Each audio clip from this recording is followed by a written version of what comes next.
Hello everyone and welcome back to the Joy channel. I'm your host Joy, and this channel is everything related about travel, lifestyle, design, about the world, my experiences. That's what we go about in this channel. And if you like my content, please make sure to subscribe and hit the like button. I'm excited. I love making videos. I think it's really fun way of expressing myself and also connecting to people on a deeper level. So if you want to follow my journey, what I'm doing, who I am, then just stay tuned for more because like life is a ride, and I am a very a person that loves a lot of things, but mainly I would say travel, art, design, music, and fitness lifestyle. That is my world. Welcome to my world. So in today's video, I wanted to actually do the second part of my series, which is my experiences living in different countries. And this part will be about Asia. So if you guys didn't know, I've been to Asia a couple times. I lived there around I think in total like 5 months. But I've been mainly to Thailand, Indonesia, and to Malaysia, and I can probably say that I had the best experience of my life living there. I love everything about Asia. I'm so grateful for countries like there in Southeast Asia that they exist. The people there are the nicest in the world, and I just wanted to share my experience and some of my tips, what you have to consider moving there and living there, and what is like the day to day there. So I moved to Asia. I think it was like now like 3 years ago. After I came back from Mexico, I was like back in Germany, and I was like, oh my god, like I loved my experience traveling and I want to go back travel again, because in Mexico I didn't really have the experience of like going from country to country. So I was like, I didn't want to miss that out. So I thought, okay, let me just do the whole thing, but in another place, not in South America, because I was kind of like over South America a bit. So anyways, I decided to save up money and I sat my parents down. I remember the day I sat them down in McDonald's and I said, listen, I'm gonna go for a month to Thailand. And they were like, whoa, yeah, you're going to go to Thailand? Like, they were like, I came back from Mexico, and then they were like, how parents are like, yo, what are you gonna do, blah blah blah. And I was like, listen, you're not gonna keep me here. I'm gonna go to Asia. I'm gonna go travel more because I love it and I am young and I can do this. And I was so confident within myself to do it, so I saved up money and I booked a one-way ticket to Thailand. And it was really like, I didn't really plan anything. I planned the month before, like what I'm gonna bring, my whole backpack. I got my whole equipment that I had a bit of that stuff in Mexico already, but I got like, different things like a rain cape that I would need probably in Southeast Asia if it's raining. And that is a really good thing to do, I think, before you go traveling, to really before you go traveling, the funnest thing for me is always to make lists and just check what I want to bring. Obviously, don't bring too much because we always bring too much, and I'm guilty of that too. But I just love this like anticipation period where you just like, before you go, you just plan in your head, in your mind, what do you want to wear, like where you want to go, what you want to see. So make it fun, like when you save up money and stuff, it can be like quite hard, but just make it a fun period of your life. And that's how I do it. Like, I make lists of things that I want to buy, and new shoes that I need, or like a rain cape. And so then I went to Thailand, and it was like the first month in Thailand was just completely life-changing for me, because that was the first time I was like solo traveling, no other people around. And I met so many amazing people in the hostels that I went to. I think I didn't really book anything before. I just booked like like one or like I think I booked 1 week in Bangkok in a hostel, and that was already too much because I met people and they were staying in other places and were like, look, you should stay here, blah blah, and I was like, wait, I just booked a week and that was already too much. But it's different to Australia. Listen, like if you don't know this, but this is different. So in Asia, you can literally pull up to an island. I'm not saying it's everywhere like that, but especially in Thailand, you can pull up to an island, not really having a clue, not really having a hotel, and still find a place. And in Australia, it's the opposite. So you really want to make sure that if you go to like a place like Australia and stuff, that you have things booked in advance. Because yeah, that's the difference. Because I remember pulling up to like Koh Samui in Thailand in the evening, like at 10 o'clock, and I didn't really have anything like like no hostel, nothing, and it was no problem for me because got booking. You just book something, and then you're ready to go. So that's what I love. You're so flexible because everything is so cheap, and you're really just flexible with where you want to go, what you want to see, and the way I did it. So I started in Bangkok. I went down to the islands to Koh Samui, Koh Phangan, and Koh Tao, and then I went to Krabi, I think, and then I went to Koh Phi Phi, I think.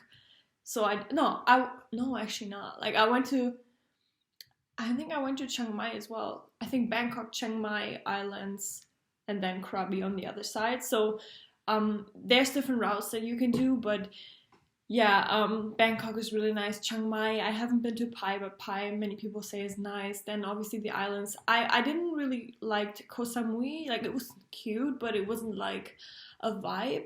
Koh Phangan and Koh Tao were really, really cool islands, and Krabi was one of my favorite places. Like it was so chill, Krabi town, and like that whole thing. So and Bangkok. I think Bangkok is one of the, like when I was there, I was so inspired by the smell, the markets, like everything. It was just so intense. I really loved it. And yeah, after that, I think I went to Malaysia for like a week. But I have to say, I lived in Malaysia for a longer period of time afterwards. So I was in Malaysia for only a week. I met a couple friends, and then I went back to Malaysia a year later to visit my friends and stayed there for a month. So I have quite a good yeah, I know a bit about Malaysia. So I lived in Kuala Lumpur and in Cyberjaya. It's like a 20-minute outside the city, I would say, and it's more like a student hub. So that's where my friends staying. And honestly, I love Kuala Lumpur. I think it's one of the greatest cities because it's so, I don't know, the vibe is really like there are a lot of students and parties and DJing, and I really love that there's like a mix of like cultures and food, like a lot of Indian food and stuff like that. And you have Chinatown, you can go to the temple, you can also go to the islands. So I think Malaysia is so great, and it's so like cool to live there. I think the students living there are having the best time of their life because it's such a great city. And I know it's different to Thailand, but if you know, like in the beginning when I first arrived in Kuala Lumpur, I was like, this is kind of boring. But when you live there, like I think it's more a city to like live longer, like 3 months, or you do like a master degree or like some student stuff there, or you work there. I think then it's so fun because the people there are so amazing. I met one of my best friends there, and I still remember like this crazy time I had there. Like I can't wait to go back. And yeah, so definitely a hot tip for me, like Malaysia. I love it. So then I also lived in Bali for, I think I went one time for 1.5 months and then another time for like 2 weeks. So I was there a bit, and I didn't really go to I was mainly in Bali and Lombok, but I didn't really go to like Java or Sumatra, any other islands, or like there's so many islands like Flores and all that stuff. So I can only tell from my experience from like on Bali and Lombok. And I gotta say, many people that come to Bali are like, they are so they're like a bit disappointed because the media is always pushing Bali like it is pushing Hawaii. You know, you have this image in your head of like, oh my god, Bali is like the most amazing place in the world, and for me it is. But people are kind of sometimes like, because then they see the mass tourism and they see all the bad things there, and then they get a bit like disappointed. But for me, still, I love Bali. I would move there any day. I love it so much. I think I came to Kura, and then I moved to Canggu, and then I moved to Ubud, and then I was in Uluwatu. I have to say that Uluwatu I've been the least amount of times. I didn't like, I was there like I think a couple days for single fin, and there wasn't like, I should have been there longer, but I wasn't really like feeling the vibe. I was so obsessed with Canggu and Ubud that I didn't really and also like what is it called, Seminyak area and stuff, that I didn't really was like super open. You cannot, the thing is like with traveling, you cannot see everything, so you have to like find the places that you really like, you know, like you can see everything, but then you're like kind of rushed, and you also want to chill out and meet people. So for me, that was definitely like Ubud and Canggu. And I got my first tattoo in Bali, and I love it still. I got it with like these two Russian people that were I think in Canggu, in a tattoo studio. It was like a really good studio. Two Russian guys, like tatted, like bald. They were tattooing me, and I was just like, whoa, this is crazy. Yeah, that was my first tattoo there, and I feel very like right now my heart is really breaking with everything that is like, obviously when I see videos of Bali right now, and I see like there's no tourists, there's nothing happening, my heart is really breaking, because the people there, you cannot understand, but the people there are the nicest community that you can find. The locals are so nice. It's like when you come from like a Western background and you go to places like Asia, Australia, and stuff like that, it will open your mind, and also like you see how other people live in communities and how they like work together, and like how open they are. Like they're so warm-hearted, and it's really like sad for me to see now that it's basically they have no like business right now. And yeah, I hope that that will recover soon. Like, of course, like we live in a crazy time, but anyways, that's not the point. But I just wanted to talk mainly about the positives right now of living there. And you know, I remember being in Lombok, and we had like this local tour guide, and he was like offering us wine. He was like free, like he was taking us to his family and stuff. And that these are the things that I don't never forget, you know. And I could see myself living there again in Asia for a period of time. Obviously, it's a bit more difficult if you are an expat living there. If you have a full business online, that's totally fine, I think. But yeah, then you can obviously live there. There's so many Australian people living there, like they rule the islands. But right now, I have other things that I want to do, but I can see myself still going back. Yeah, definitely. Like it's also like really good if you want to go anywhere to Australia to before go to like Southeast Asia, because it's just like a hop on. You know, like you spend like if you spend on a flight to Australia like $1,200, you can might as well just like spend a 500 to go to Bali and then go from Bali to Australia. Like that's even cheaper, and you can stay a couple days in Lake Paradise, you know. That's what I did anyways. So yeah, let me talk about the food. So the food in Asia is the best food you will ever have. I have tried, I love Mexican kitchen, and you know, I fell in love with Mexican kitchen when I was there, but Asian food any day over it, you know, because I don't know, there's something in the way that they make their food, and they add lemongrass and like different things. It's so flavorful, and it's so like grounding, and I just love the food so much.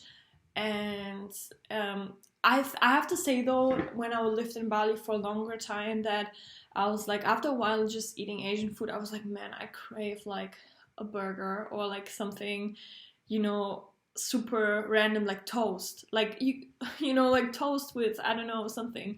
Or because you can eat locally very cheap, But when you buy, for example, to cook your own food, it can be expensive because they import a lot of stuff. And yeah, if you want to make avocado toast, for example, it can be a bit more expensive.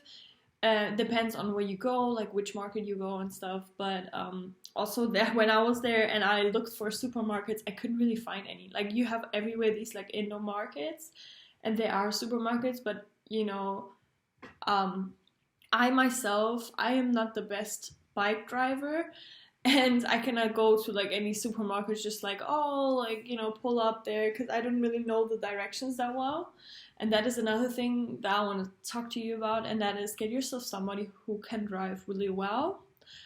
And also, don't trust all the, tuk-tuk people, taxi people in Bali, because they can be a bit sketchy. I have had times where like I hopped in a taxi and they drove me somewhere, and they like dropped me off, and then they were like, okay, now you can go on this like tour.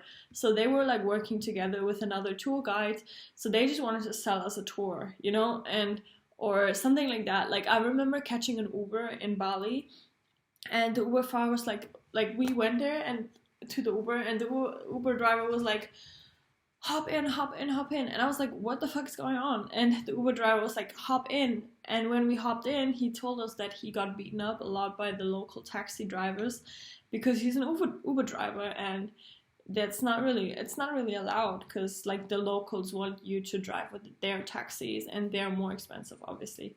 So yeah, it can be a bit sketchy. But also I had a couple of like taxi rides on like bikes and stuff where I had like my full luggage on me, and I was on a bike, and I was like, this is kind of weird, but that's what you live with. But be aware that you have to be careful with driving. Don't like drive drunk. Don't drive with anyone that you don't trust, because I myself had an experience where I was driving with someone who from France, I think, on the back of their scooter, and then we, it was a motocross, so we fell, and I fell on my bum, luckily, but I had like a huge like bruise on my bum. But it can end really badly. I met people who had like to go to hospital because they fell really bad or they burned themselves, and it can end really badly. So please make sure that you drive safely. Only drive when you feel comfortable. Like, get yourself, like, if you are in a group, get yourself someone who is really good with driving. My friend Tia, she was amazing with driving, and I was like, girl, you can drive me anywhere. Like, and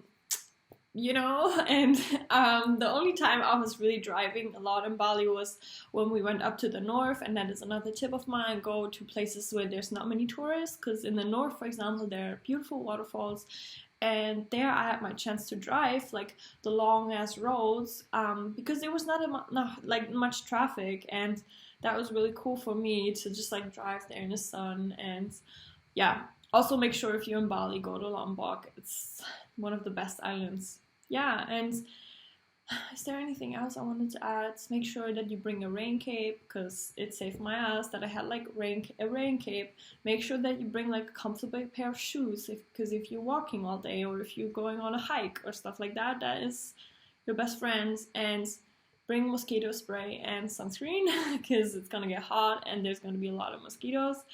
And that's all, I think. Yeah. Visa wise, you can go to Asian countries and get like a 30-day, I think, but please make sure that you look it up before, because I don't know how it is right now. For me, it was, I go there, I got a stamp in my passport for 30 days, and after that I would have to renew or fly out.